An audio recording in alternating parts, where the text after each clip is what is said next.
Hello and welcome to The Loop. From Ross County and the State Route 207 Connector Project, I'm Matt Bruning. And I'm Erin McBride. The U.S. Census is wrapping up soon, and it's important for every Ohioan to be counted.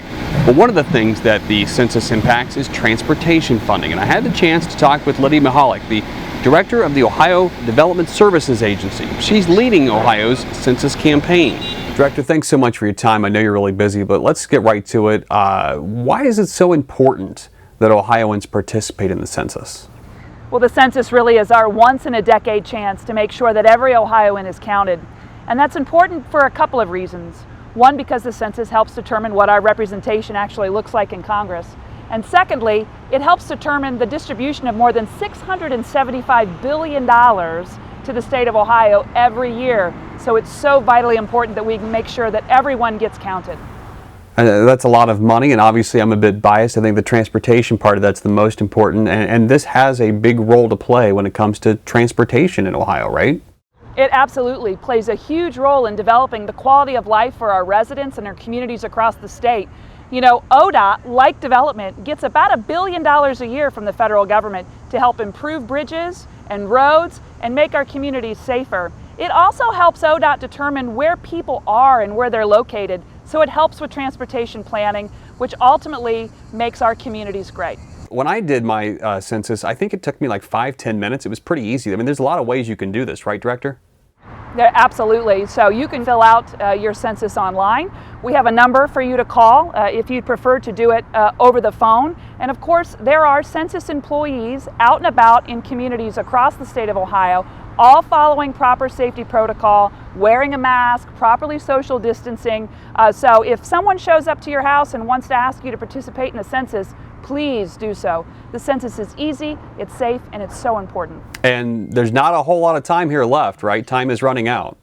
That's right. So we have a few weeks left here to respond to the census. So do your best to be counted, Ohio. Very good. Director, I really appreciate your time. Thanks so much for joining us. Thank you, Matt. Take care. Be Absolutely. good. ODOT recently opened the first roundabout in southern Ohio's Ross County. Anytime you add a new design to an existing traffic pattern, there's bound to be some nervous drivers.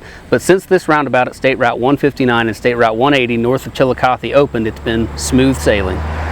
The roundabout was chosen because there's a lot of traffic that has to move through this intersection.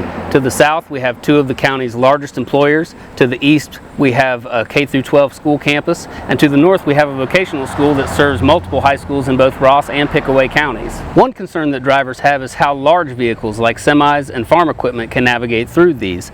And that's what this concrete pad is for. The tapered curb allows those larger vehicles to ride up onto the edge and travel across this center concrete pad to navigate through the roundabout with ease. Now this roundabout will also be completed alongside a roundabout down at State Route 207 and 159 when this project completes later this fall. This large project will aid existing and future development for this essential economic area. For The Loop in Ross County, I'm Matt McGuire. Roundabouts are becoming more and more popular here in Ohio. Our Hunu Guru has more. Roundabouts. Some people love them, such as myself, others not so much. And that's okay, because as the debate continues, there's one thing that's not left up for debate, and that is safety. I'm here in Clark County at the intersection of State Routes 235 and 41. Because both of these roads are 55 miles per hour, there have been several deadly crashes over the years. And no matter what we tried to do to fix it, from stop signs, traffic lights, rumble strips, nothing seemed to work. There were still fatalities. Since the roundabout opened in 2014, there hasn't been a single deadly crash here. One reason, a traditional intersection has 32 possible conflict points. A roundabout only has 8. And since they're designed to slow traffic down, if there are crashes, there's usually just fender benders. In fact, roundabouts reduce crashes by 44%, and check this out, serious injury and deadly crashes are dropped by nearly 90%. Oh, and one more thing. Studies also show that roundabouts are 20% more efficient at moving traffic than traffic signals. See, just like this. Who knew? Get more ODOT news online at transportation.ohio.gov. Follow us on social media, and we always love your story ideas and feedback to loop@dot.ohio.gov. And now you're in the loop.